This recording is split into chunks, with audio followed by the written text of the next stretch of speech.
Concept 2, Strength Erg video coming up. This one is a fun one. Using it to test your clients. So there is loads of ways to test your clients.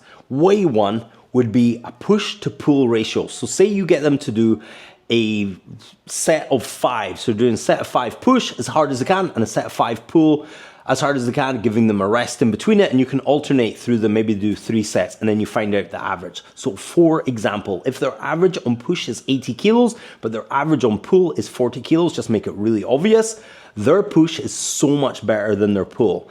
Ideally, you would like a 1-to-1 ratio between the push and the pull. So do you have an athlete that prefers push, like me in my case, but then my son is better at pull? So you would ideally want a 1-to-1 ratio, so you could spend a little bit more time improving your pull if that is the case. The next sort of way you could test your clients is, where's the rep drop off? So say we're doing leg press, but this would work with all the movements.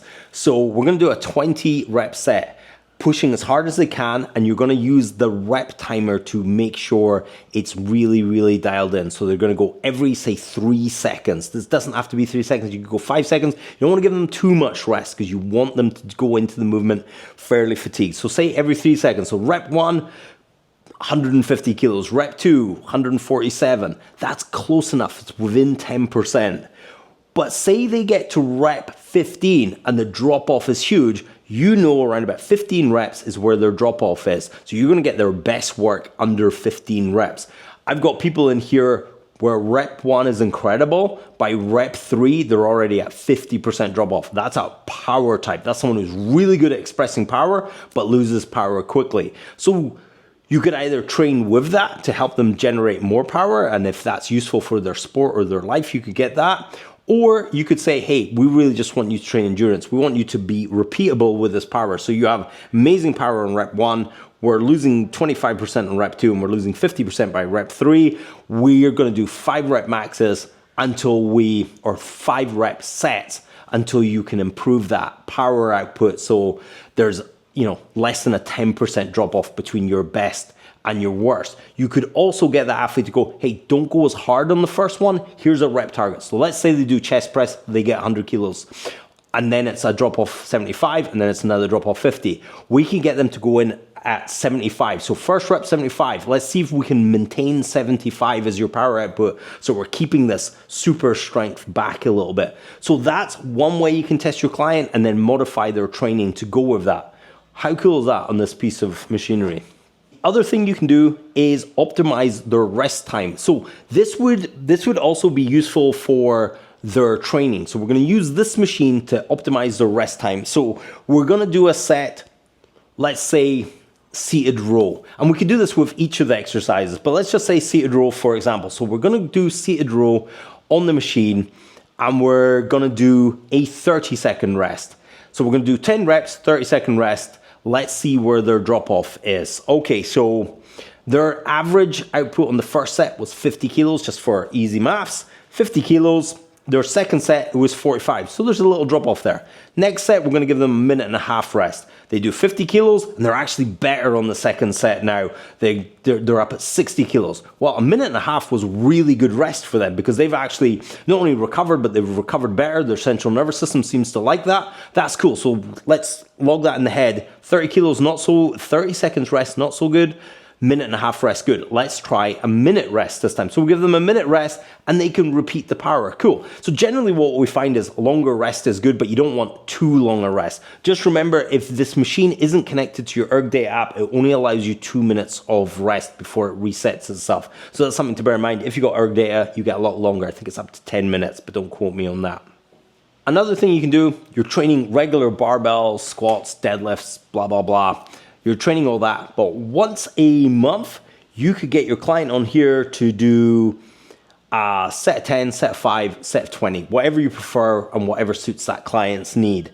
And what we're gonna do is we're gonna find out their average force. You might do all 3, so you might do a set of 5. Say, let's do the chest press. So we do a set of 5, their average force, for easy maths, was 100 kilos. Cool. They do a set of 10.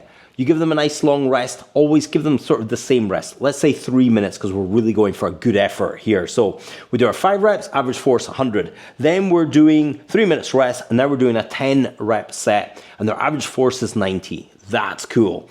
Then we're going to do another 3 minutes rest, and then we're going to do a 20 rep set, and their average force is 80. That's building a bit of a curve, and that's about right. Within a month, we retest them. So we've been doing regular barbell training. We've not really been using the machine. We're using the machine for test purposes only. We'll get the same athlete on, same protocol, same day, same as many variables as we can take care of. Did you sleep well, sir? Yes, I did. Right, let's do our 5 rep max. So they do their 5 rep max.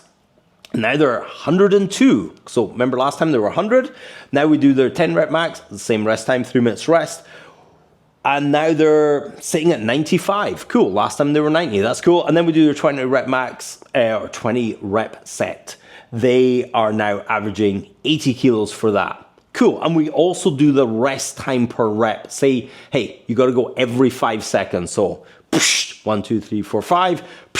So we're just keeping everything the same so we can really monitor that client. Maybe we have a little logbook where we write this down and we go, hey, you've improved on your 5 rep set. You've improved by a couple of kilos. On this, you've improved by 5 kilos. And this, you've not improved, or you have improved. And then you can build up a bit of a client profile there going, hey, you really improve at this endurance work, this kind of higher rep set of 20, or you really improve in this 10 rep set or this 5 rep. So say you've got a client and they're going for a hypertrophy phase and we're doing slightly higher reps. Say we're doing 4 sets of 12 in the regular barbell work and that's their hypertrophy phase. Maybe it's off season, maybe they're a bodybuilder, maybe they're an athlete, maybe we just gotta lay down some muscle for whatever reason. You're the coach, you let me know.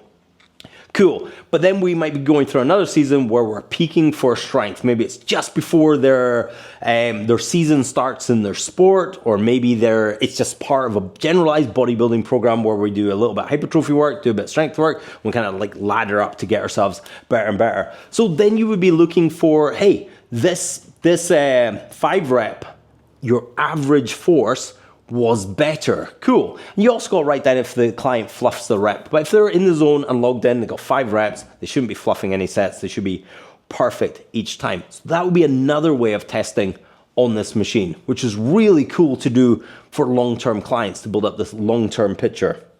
So I hope that gives you some ideas on how you can use the concept Strength Erg for testing with your clients.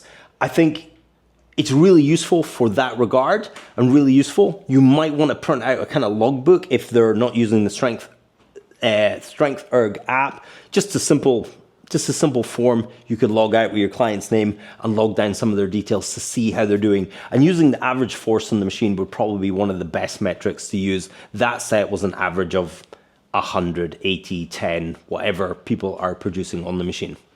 Hey, thanks for watching. If you want some more Concept 2 Strength Erg videos, click this one next.